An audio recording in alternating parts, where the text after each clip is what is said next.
अस्सलाम वालेकुम, welcome to my channel. तमाम वीडियो अपडेट्स के लिए सब्सक्राइब करके बेल नोटिफिकेशन को ऑन कर दें। तो आइए सुनते हैं आज की वीडियो में एक दोशीज़ा की ज़िंदगी पर बीती सच्ची और पुरअसरार कहानी, जो एक जिनजात की मोहब्बत को सच समझ बैठी थी। कुछ तारीखें, कुछ दिन, कुछ लम्हे हमेशा याद रहते हैं, जिन्हें हम ताउम्र भुला नहीं सकते। ठीक इसी तरह मैं भी अपने माजी में गुजरे कुछ लम्हात को भुला नहीं पाई। जब भी पुराने दिनों को याद करती हूँ, मेरे रोंगटे खड़े हो जाते हैं। ये उन दिनों की बात है जब मैं 17 साल की जवान लड़की थी। मेरे बाल घुटनों तक लंबे, घने और मजबूत थे। जब भी किसी की निगाह मेरे बालों पर पड़ती, वो इनकी खूबसूरती का राज जाने बिना मुझे चैन नहीं लेने देता। अगर मैं सच बता भी देती कि मेरे कुदरती बाल हैं, तब भी कोई मेरी बात पर यकीन नहीं करता। अपनी आदत से मजबूर उस दिन भी मैं अपने घर के सहन में मौजूद बरगद के दरख्त के पास खड़ी होकर अपने बालों में कंघी कर रही थी। उस दरख्त के साथ रात की रानी का पौधा भी खूब खिला और दरख्त के आसपास फैला हुआ था। बरगद का दरख्त 50-60 साल पहले मेरी नानी जान ने अपने हाथों से लगाया था। उस नन्हे से पौधे में ऐसी बरकत हुई कि वो दिन ब दिन बड़ा और मजबूत होकर एक दरख्त की शक्ल इख्तियार कर गया। बाबा जान और खाला के 1000 इसरार करने के बावजूद अम्मा जान ने वो दरख्त काटने से इनकार कर दिया, क्योंकि वो उनकी अम्मी जान की आखिरी निशानी थी। अलबत्ता रात के वक्त उस पेड़ के पास अगर कोई गलती से चला जाता तो उसे अम्मा जान की 1000 बातें सुनने को मिलती। लिहाजा उस पेड़ के पास जाने से सब कतराते थे, सवाए मेरे। रात की रानी के फूल रात होते ही खिल उठते हैं। उन फूलों की खुशबू मुझे हमेशा से अपनी तरफ माइल करती थी। रात की रानी के फूलों की खुशबू में एक अजीब सा जादू था जो मुझे अपनी तरफ खींच लाता था, और मैं चाह कर भी खुद को उसके करीब जाने से नहीं रोक पाती थी। वो अक्टूबर की एक नॉर्मल शाम थी, जब मैं अपने खुले बालों में तेल लगाकर कंघी कर रही थी। सामने सहन में छत की सीढ़ियों पर बैठी मेरी खाला ने मुझे इशारा करके अपने पास बुलाया और मेरे सर की मालिश करने लगी। मालिश से मुझे बेहद सुकून महसूस हो रहा था। मालिश के बाद उन्होंने मेरे बालों को बांधा और सख्ती से ताकीद करते हुए बोली, 1000 बार तुम्हें मना किया है, असर और मगरिब के दरमियान बाल मत खोला करो। उस वक्त आसमान से बुरे जिन्नात ज़मीन पर आते हैं और आसमान की सैर भी करते हैं। किसी दिन कोई जिन या चुड़ैल आशिक हो गई ना, तो फिर तुम्हारी खैर नहीं। क्या खाला, आप भी कुछ भी कह देती हैं। मैं उनकी बात को मजाक में उड़ाते हुए बोली और अपने बंदे बाल दोबारा खोले छत पर चली गई। खाला मेरी बेवकूफ़ी में सर नफ़ी में हिलाती रह गई। एकेडमी में मेरे मंथली टेस्ट हो रहे थे। उनकी तैयारी के लिए मैं खामोश जगह बैठी पढ़ाई करने लगी। असर से कब मगरिब हुई मुझे कुछ खबर ना हुई। मगरिब की अजान होते ही आसमान पर हर तरफ अंधेरा छाने लगा। अंधेरा देखकर मेरे जहन में खाला की कुछ देर पहले जिन्नात वाली बात ताज़ा हुई। साथ ही मेरी नज़र बरकत के घने दरख्त पर पड़ी। उसे देखते ही मेरे दिल में एक अजीब सा खौफ पैदा हुआ और मैंने फ़ौरन अपने बाल बांधे और नीचे भागने वाला काम किया। पेपर की तैयारी थोड़ी अधूरी थी। मेरे कमरे में मेरे साथ मेरी खाला के 2 बच्चे भी बराबर के हकदार थे, जिनके शोर की वजह से मैं अपनी पढ़ाई पर ध्यान नहीं दे पा रही थी। इसलिए पेड़ के पास जा बैठी। वहाँ रोशनी का ख़ास इंतज़ाम मेरे लिए मौजूद था। वहाँ मैं सुकून से पढ़ाई करने लगी, जब मेरे बंधे बाल अचानक खुद ब खुद खुल गए और हवा में लहराने लगे। मैंने चौंक कर अपने पीछे देखा। वहाँ रात की रानी के फूलों और सन्नाटे के सिवा कुछ भी नहीं था। जिंदगी में पहली बार एहसास हुआ था जिसने मुझे डरा दिया था। हेयर क्लिप मेरे कदमों में पड़ी थी, जिसे मैंने कांपते हाथों से उठाया और इस बार अपने बाल मजबूती से कसकर बांधे। खुद को इस डर से निजात दिलाते उसे अपनी गलती ही करार देकर दोबारा पढ़ाई में मसरूफ हो गई। हर रोज की तरह आज भी फूल तोड़कर अपने सरहाने रखकर सो गई। कोरोना के बाइस कॉलेज बंद होने की वजह से एकेडमी का वक्त सुबह 11 से दोपहर 2 बजे तक था। कॉलेज से ज़्यादा मुझे एकेडमी जाना पसंद था, क्योंकि वहाँ मेरा दिल प्रोफेसर के छोटे भाई अजहान पर लट्टू हुआ था। उसे देखे बिना मेरा दिन नहीं गुजरता था। ये जानते हुए भी उसे मुझ में कोई दिलचस्पी नहीं थी। मैं जितना उसके करीब आने की कोशिश करती, वो मुझे इतना ही इग्नोर करता। उस दिन एकेडमी से घर वापसी पर मैं बहुत उदास थी। मौसम बहुत दिलकश और रोमांटिक था। देखते ही देखते बादलों से बारिश तेजी से बरसने लगी। मेरी खाला के बच्चे शानी और वानिया बारिश में नहाने लगे और मुझे भी ज़बरदस्ती बारिश में लाकर खड़ा कर दिया। पहली 2 बूंदें जब मेरे जिस्म पर गिरी मुझे हल्की सी ठंडक का एहसास हुआ, मगर फिर धीरे धीरे मैं बारिश से लुत्फानंदोज होने लगी। मेरा जिस्म पूरी तरह बारिश में भीग चुका था। कपड़े भीगने के सबब जिस्म से चिपक गए, जिस्मानी खदोखाल नुमायां होने लगे। अचानक अपने वजूद पर किसी के नज़रों की तपिश महसूस करते हुए मैंने नज़रें अपने इर्द गिर्द घुमाई, मगर अपने आसपास किसी को नहीं पाया। मैं दोबारा बच्चों के साथ खेलने लगी। जब दोबारा खुद को किसी गैबी ताकत की नज़रों में महसूस किया तो फिर मैंने इधर उधर देखना शुरू किया। इतने में आवाज़ आई, सबीला अब अंदर आओगी या मुझसे मार खाओगी? अम्मी सख्त लहजे में बोली। अचानक मेरे दिल में एक अजीब सा खौफ पैदा हुआ। अम्मी की एक ही आवाज़ पर मैंने वॉशरूम का रुख किया और कपड़े तब्दील करने लगी। कपड़े तब्दील करते हुए भी मुझे एक ही एहसास हो रहा था, और वो ये था कि अपने आप पर किसी की निगाहों की तपिश महसूस करना। बिला आखिर कपड़े तब्दील करने के बाद मैंने सीधा अपने कमरे का रुख किया। दरूद शरीफ पढ़कर सोने के लिए आंखें मूंदी। मेरा जिस्म कांपने लगा, शायद खौफ की वजह से। दरूद शरीफ पढ़ते ही मेरी आंखें नींद से बंद होने लगीं। रात के 12 बजे मेरे कानों में एक मर्दाना आवाज़ गूंजी, सबीला उठो, मेरे पास आओ। अनजान आवाज़ सुनकर मैं फौरन उठ बैठी। कमरे में 0 वॉट का बल्ब रोशन था, इसलिए रोशनी मध्यम थी। अपने आसपास देखने की हिम्मत में खो चुकी थी, इसलिए अपने डर पर काबू पाते हुए मैं सख्ती से अपनी आंखें मूंदे दोबारा सोने की कोशिश करने लगी। फजर की आज़ान तक मुझे एक ही एहसास होता रहा, जैसे मेरे सरहाने कोई खड़ा हो। मेरी सांसों में रात की रानी के फूलों की खुशबू समा रही थी। मुझे ऐसा महसूस हो रहा था जैसे मुझे कोई बिस्तर समेत उस दरख्त के पास ले गया हो। आप भी, मुझे डर लग रहा है, मैं आपके पास लेट जाऊं? अपने बिस्तर पर लेटी वानिया ने डरे लहजे में कहा।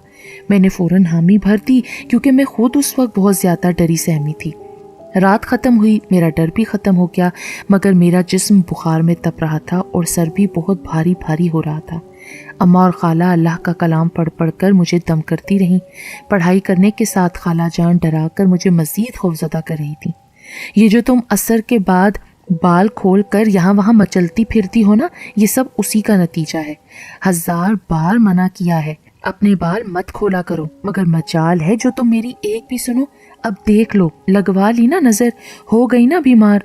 खाला की बातें सीधा मेरे सर में जाकर लग रही थी। बस करें खाला, आपकी बातें खौफज़दा करने के सिवा कुछ भी नहीं कर रही हैं। कुछ नहीं होते ये जिन्नात मिन्नात, इतने फारिग नहीं है जिन्नात जो मेरी तलाश में यहाँ वहाँ भटक रहे होंगे कि कब सबीला मलिका अपने तेल ज़दा बाल खोलेंगी और हम उन तेल लगे हुए बालों पर फिदा हो जाएंगे।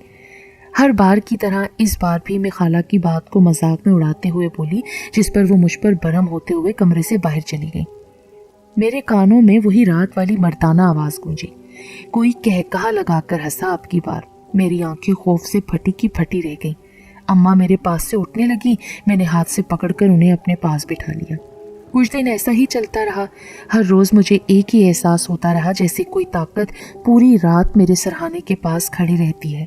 मैंने अब रात की रानी के फूल तोड़ना भी छोड़ दिए थे, मगर हैरान कुन और चौंका देने वाली बात ये होती कि मेरे सरहाने के नीचे हर रोज़ ताज़ा फूल बरामद होते, जिनकी खुशबू बहुत ज़्यादा तेज़ और अच्छी होती।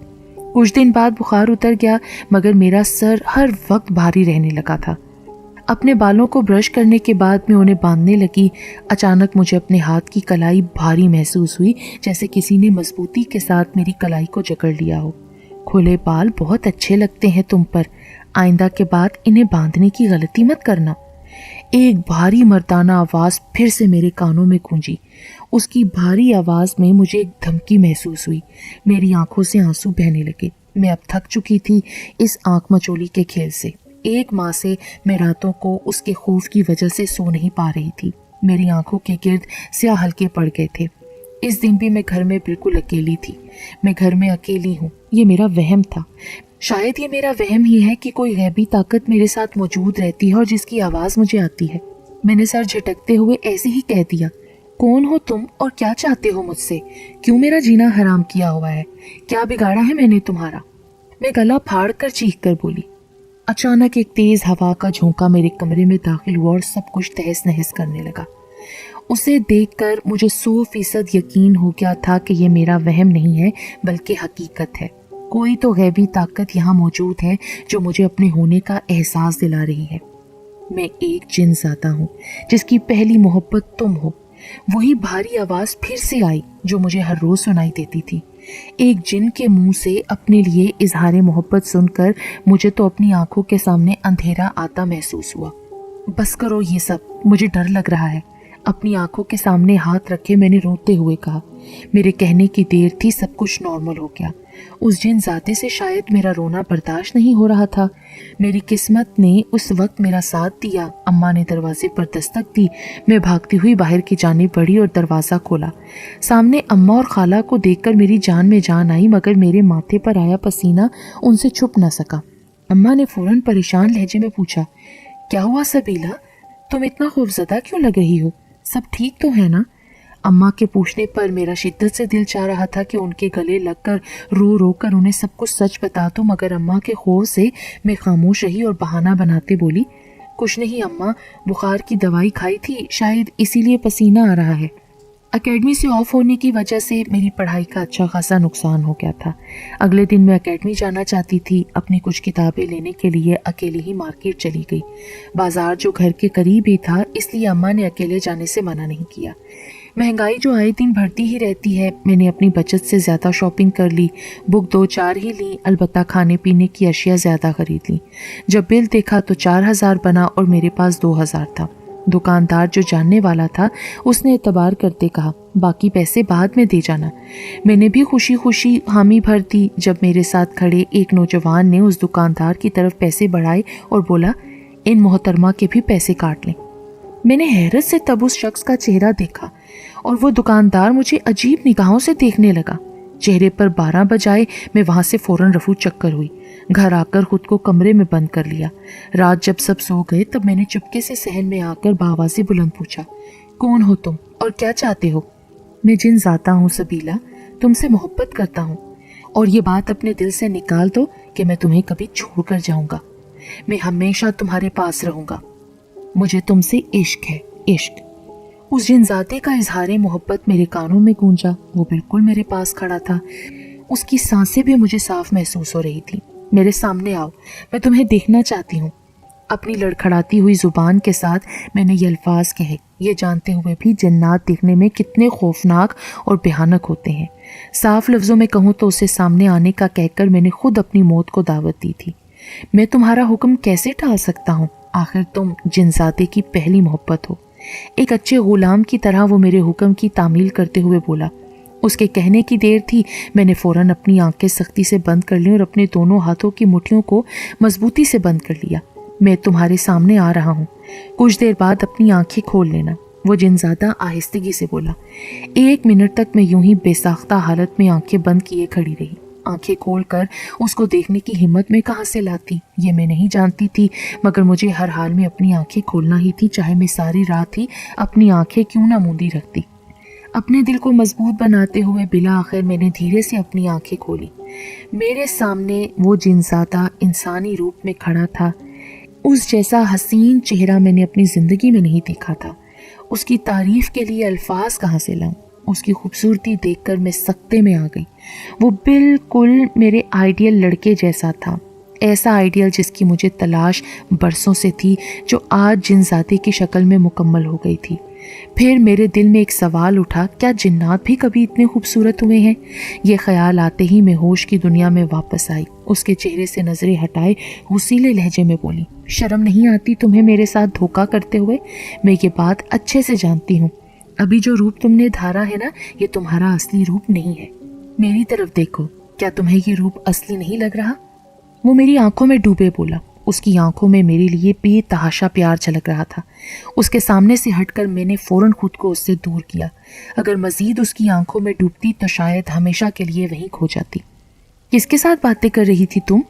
میں نوٹ کر رہی ہوں سبیلا، تم بہت اکیلے رہنے لگی ہو، کوئی مسئلہ ہے تو ہم سے شیئر کرو۔ کھانے کی میز پر خالہ کے سوال نے اچانک میرے سر پر بم پھوڑا۔ میرے ساتھ ابا بھی خالہ کی بات سن کر حیران ہوئے۔ میں خاموش رہی، البتہ ابا کے سوال جواب شروع ہوئے۔ اکیلے میں باتیں کیوں کرتی ہو تم سبیلا؟ پہلے تو کبھی ایسا نہیں ہوا، تو اب کیوں؟ ابا کے سوال پر میں سب سے نظریں چرانے لگی۔ ٹینشن میں میرا دماغ کم ہی چلتا ہے، اس لیے کوئی بہانہ بھی نہیں سوچ پایا۔ کہہ دو میں اونچا اونچا اپنا سبق یاد کرتی ہوں اور اکیلے رہنے کی بھی یہی وجہ ہے، اپنی پڑھائی پر دھیان دے رہی ہوں، جنزادہ میرے کان میں سرگوشی کرتے بولا۔ اس کی کہی بات میں نے ابا کے سامنے بغیر کسی ہچکچاہٹ کے کہہ ڈالی، کیونکہ میرا جھوٹ پکڑنے میں وہ ذرا دیر نہیں لگاتے۔ کھانا کھا کر میں خاموشی سے اپنے کمرے میں چلی گئی۔ رات کے وقت ہمارا فیملی ٹائم ہوا کرتا تھا، سب اکٹھے بیٹھ کر باتیں کیا کرتے تھے، مگر اب میرا زیادہ وقت جنزادی کے ساتھ گزرنے لگا۔ اگر میں غلطی سے گھر والوں کے پاس بیٹھ جاتی تو وہ غصے سے پاگل ہونے لگتا اور اسی پاگل پن میں کسی نہ کسی کو نقصان پہنچا دیتا تھا۔ اتوار کا دن تھا، خالہ کچن میں دوپہر کا کھانا بنا رہی تھیں اور میں برگد کے پیڑ کے پاس بیٹھی رات کی رانی کے پودے کے ساتھ کھیل رہی تھی۔ خالہ کی آواز دینے پر میں ان کے پاس کچن میں چلی گئی اور ان کی فرمائش پر چٹنی بنانے لگی۔ جنزادہ مسلسل میرے کانوں میں غصیلے لہجے میں مجھے وہاں سے ہٹنے کا کہہ رہا تھا، مگر خالہ کے ڈر سے میں اس کی باتوں کو انسنا کر رہی تھی، جبکہ وہ مجھے بتا چکا تھا کہ اس کی آواز صرف میں سن سکتی ہوں اور کوئی بھی نہیں۔ خالہ گرم تیل میں پکوڑوں کا مسالہ ڈال رہی تھیں جب اچانک گرم تیل کی کڑاہی الٹ کر ان کے قدموں میں جا گری۔ ان کے دونوں پاؤں بہت بری طرح جل گئے۔ گرم تیل کے چھینٹے خالہ کے پیٹ اور چہرے پر بھی گرے۔ ان کے چیخنے کی آواز سن کر اماں اور ابا بھاگتے ہوئے کچن میں آئے۔ اماں نے وقتی طور پر ان کے پاؤں اور منہ پر برنول لگایا۔ ابا ٹیکسی لائے اور فوراً انہیں ہسپتال لے گئے۔ میں سکتے کسی عالم میں وہیں کچن میں کھڑی کھڑکی سے باہر کا منظر دیکھ رہی تھی۔ میرے پاس کھڑا جنزادہ اسی خوبصورت لڑکے کا روپ دھارے میرے بغل میں کھڑا زور زور سے کہکے لگا کر ہنس رہا تھا۔ میری آنکھوں سے آنسو بہہ کر زمین پر گرنے لگے۔ میرے آنسو نے اس کی کہکہوں کو اداسی میں بدل دیا۔ تم رویا مت کرو سبیلا، تمہارے آنسو میرا دل چیر دیتے ہیں۔ تم پر، تمہارے وقت پر صرف میرا حق ہے، میرے سوا کسی اور کے ساتھ وقت مت گزارا کرو، برداشت نہیں ہوتا مجھ سے۔ جنزادہ میرے عشق میں ہر حدیں پار کر رہا تھا۔ اس کی باتوں، اس کے لہجے، اس کی آنکھوں میں میرے عشق کا جنون تھا۔ وہ جو مجھ سے اظہار محبت کرتا، رات کی رانی کے پھول بارش کی طرح مجھ پر برسنے لگتے۔ یہ سب مجھے ایک فلم کا منظر لگتا، مگر وہ سب حقیقت تھا۔ اب یہ سب کچھ مجھے بھی اچھا لگنے لگا تھا۔ ایک خوش شکل نوجوان میرے عشق میں گرفتار تھا، اس سے کیا فرق پڑتا تھا کہ وہ انسان نہیں تھا؟ میرے پاس آتا تو وہ انسانی روپ میں ہی آتا تھا نا، بس اب مجھے یہی سب بھانے لگا تھا۔ کچھ وقت اور گزر گیا۔ ایک دن صبح سے شام ہو گئی اور جنزادہ حاضر نہ ہوا۔ میں بولائی سی پھرتی رہی۔ امی اور خالہ میری بے چینی محسوس کر رہی تھیں، مگر خاموش تھیں۔ 8ویں دن جب میں پوری طرح مایوس ہو گئی اور رونے لگی، تب امی نے مجھے اپنے کمرے میں بلایا۔ سبیلا، تم نے اتنی بڑی بات ہم سے چھپائی، تم کیا سمجھتی ہو کہ تم آسیب کے زیر اثر رہو گی اور ہمیں پتہ نہیں چلے گا؟ میں حیرانی سے امی کا منہ تکنے لگی۔ مولوی صاحب نے گھر سمیت ہم سب کو حصار میں لے لیا ہے، حفاظت کے تعویذ بھی دیے ہیں۔ بیٹی خودارا، ہوش کے ناخن لو، وہ جن زیادہ ہے، اگر تم نے اس کی اصل شکل دیکھ لی نا تو خوف سے ہی مر جاؤ گی، دھوکے میں مت آؤ۔ میں اور تمہاری خالہ کئی دنوں سے تمہیں نوٹ کر رہے تھے، تمہاری حرکتیں دیکھ رہے تھے۔ تمہارے ابو سے ذکر کیا تو انہوں نے ہی مولوی صاحب کے پاس جا کر اس مسئلے کا حل کیا۔ میں امی کے پیروں میں بیٹھ کر رونے لگی۔ سبیلا بیٹی، تم پاک صاف رہا کرو اور نماز پابندی سے ادا کیا کرو۔ میں نے حامی بھر لی۔ مجھے محسوس ہو رہا تھا جیسے میں گہری نیند سے جاگی ہوں۔ بعد میں سب سے پہلے برکت کا درخت ابو نے کٹوایا، پھر ابو نے ہم سب گھر والوں کو 3 ماہ کے لیے ماموں کے گھر کوٹلی بھیج دیا اور لگاتار 3 ماہ گھر میں پڑھائیاں جاری رہیں، قربانی بھی کی جاتی رہی۔ ایسا مولوی صاحب کے کہنے پر ہی کیا گیا تھا۔ 3 ماہ بعد جب ہم سب واپس گھر لوٹے تو صحن میں جہاں برکت کا درخت اور رات کی رانی کا پودا تھا، ابو نے وہ جگہ مکمل سیمنٹ کروا کر وہاں سیمنٹ کا چبوترا بنوا دیا تھا جس پر امی نماز پڑھا کرتی تھی۔ میں نے اپنی پڑھائی مکمل کر لی تو ماموں کے بیٹے کے لیے میرا رشتہ آ گیا۔ شادی کے بعد میں کچھ عرصہ اپنے سسرال کوٹلی میں رہی، پھر میاں کے ساتھ سعودی عرب آ گئی۔ اللہ تعالیٰ کا شکر ہے کہ میں نے عمرے کیے، حج بھی کیا، لیکن اب بھی کبھی کبھی جب وہ دن یاد آ جاتے ہیں نا، جب میں ایک جنزادی کی محبت میں گرفتار ہو چکی تھی، تو مجھ پر کب کبھی چڑھ جاتی ہے۔ شکر ہے کہ بر وقت میرے ماں باپ نے میرا روحانی علاج کروا کے مجھے اس جنزادے کے جنونی عشق سے نجات دلائی۔